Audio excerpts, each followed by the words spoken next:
दिल्ली की सियासत में एक ऐसा धमाका हुआ जिसने आम आदमी की नींव तक हिला दी। एक साथ 7 राज्यसभा सांसद और सबसे बड़ा नाम राघव चड्ढा, जिसे नेता को भी अरविंद केजरीवाल का सबसे भरोसेमंद चेहरा माना जाता था।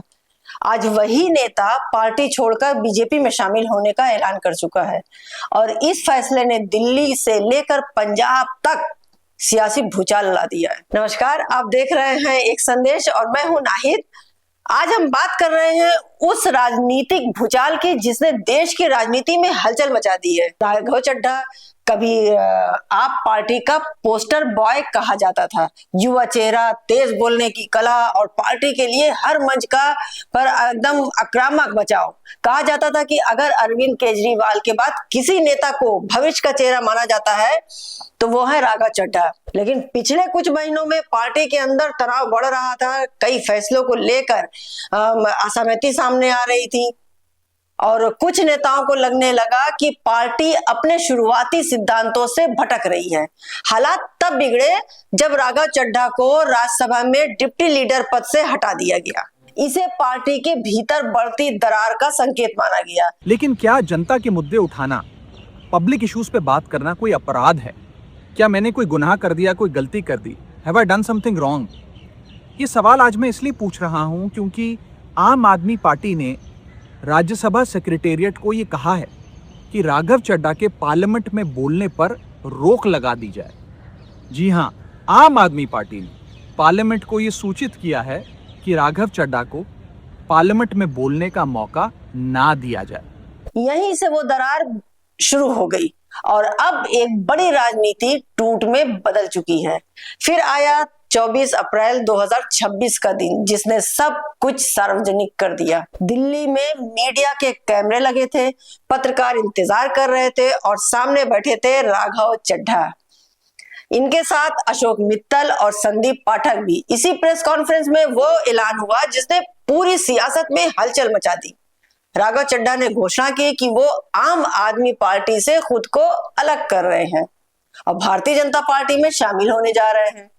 उन्होंने ये भी दावा किया कि राज्यसभा में आपके 2/3 सांसद उनके साथ हैं और असंवैधानिक प्रावधानों के तहत पार्टी के विलय की प्रक्रिया अपनाई जाएगी। देश के लिए काम इस पार्टी में नहीं हो पा रहा है, वो इसलिए क्योंकि अब आम आदमी पार्टी वो पुरानी वाली आम आदमी पार्टी नहीं रही।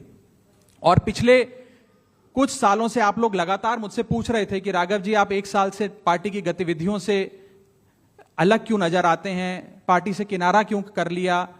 तब मैं कुछ बोलता नहीं था, मैं प्रयास कर रहा था कि चीजें बेहतर हों। लेकिन आज मैं आपको असल कारण बताता हूं कि क्यों मैंने पार्टी की गतिविधियों से अपने आप को अलग कर लिया। और उसका कारण यह है क्योंकि मैं उनके गुनाह में शामिल नहीं होना चाहता था। मैं उनकी दोस्ती के काबिल नहीं था क्योंकि मैं उनके गुनाह में शामिल नहीं था। इसीलिए हमने ये डिसाइड किया that we, the 2/3 members of parliament of the belonging to the Aam Aadmi Party in Rajya Sabha, exercise the provisions of the Constitution of India and merge ourselves with the BJP. हम BJP में विलय करते हैं। घोषणा के कुछ समय के बाद ही राजनीतिक गतिविधियां तेज हो गई। खबर आई कि सभी नेता दिल्ली में भाजपा मुख्यालय पहुंचे, जहां उनका स्वागत किया गया। इस दौरान राघव चड्ढा ने सार्वजनिक रूप से नरेंद्र मोदी के नेतृत्व की तारीफ की और कहा कि पिछले 12 सालों में ऐसे फैसले लिए गए जिन्हें लेने से पहले कई नेता डरते थे। उन्होंने कहा कि अब वो उसी नेतृत्व में देश के लिए काम करेंगे। इस बयान को आपके लिए बड़ा राजनीति झटका माना जा रहा था।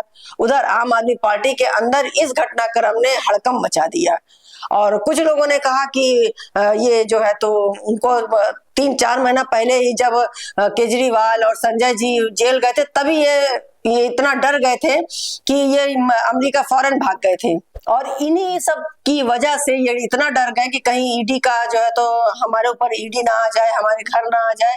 इस वजह से, इस दबाव के कारण, इस डर से तभी ये लगने लगा था कि ये जो है बीजेपी में चले जाएंगे।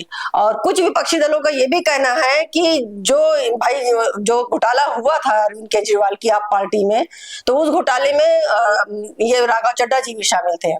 तो उन लोगों का ये कहना था कि अब जो भी इन्होंने घोटाले में शामिल हैं, अब बीजेपी में की वॉशिंग मशीन में जाने के बाद वो धुल के साफ हो गया है। खैर आगे चलते हैं। अरविंद केजरीवाल ने इसे जनादेश के साथ धोखा बताया और कहा कि ये लोकतांत्रिक मूल्यों पर हमला है। पार्टी ने साथ ही मांग की कि पार्टी छोड़ने वाले सांसदों की राज्यसभा सदस्यता रद्द की जानी चाहिए। शायद उनका कहना ये सही भी हो। आपको बताते चले कि आम आदमी पार्टी से इस्तीफा देने वाले राज्यसभा सांसदों की सूची भी काफी अहम मानी जा रही है। जिन नेताओं ने पार्टी छोड़ी है उनमें राघव चड्ढा के साथ संदीप पाठक, विक्रमजीत सिंह शाहने, अशोक मित्तल, हरभजन सिंह, राजेंद्र गुप्ता और स्वाति मालीवाल का नाम भी शामिल बताया जा रहा है।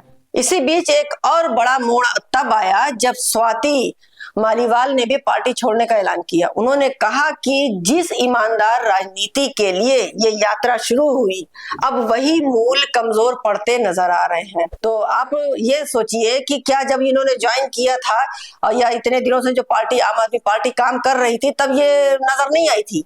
अब जब लोगों के घरों में ईडी की, उन लोगों को एहसास होने लगा कि ईडी इनके घर भी जा सकती है और सीआईडी वाले उनके घर भी आ जा सकते हैं, तभी लोगों पार्टी में लोगों को कमजोरी नजर आने लगी। सारी चीजें मतलब हर चीज कमी नजर आने लगी कि जो मूल सिद्धांत थे आप पार्टी के वो नहीं थे।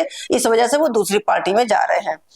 दूसरी तरफ बीजेपी ने इस पूरे घटनाक्रम को आपकी कमजोरी बताते हुए हमला तेज कर दिया। पार्टी के आईटी विभाग के प्रमुख अमित मालवीय ने कहा कि आम आदमी पार्टी पूरी तरह से बिखर गई है और इस घटना का, इसका टूटना ही अब अटकल नहीं बल्कि वास्तविक बन चुका है कि इसी बीच कुमार विश्वास की एक कविता ने भी राजनीति माहौल को और गर्म कर दिया है, जिसे कई लोगों ने पार्टी के नेतृत्व पर तंज करते हुए उसके रूप में देखा है।